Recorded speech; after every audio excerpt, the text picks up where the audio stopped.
Dama, Dama, kamu nampak ayah boleh buat O? Tak payah dia hantar dia ke sana, menghabiskan duit dia. Dia tak buat apa kat sana, entah belajar entah tidak. Barangkali dia busy agaknya. Dia sibuk dengan dia punya exemption dia tu. Examination. Peperiksaan. Ayah memang tak boleh harap kau. Dah banyak kali saya telefon dia, dia tak nak angkat-angkat. Asyik-asyik masuk mail. Saya cuba sekali lagi ya. Telefon lah dia, telefon. Kamu tengok kalau ada dia. Halo.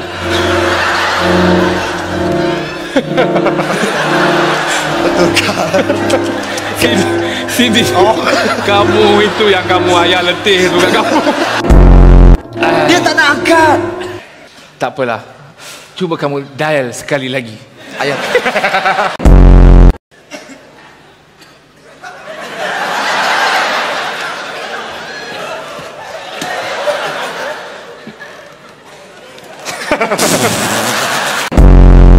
Jangan sangka buruk dah mak pada abang kau. Dia tu memang budak belajar. Tapi tak tahulah kalau di KL dia lupa asyik kerja singgah kedai tapak kaki pun tak tahu juga.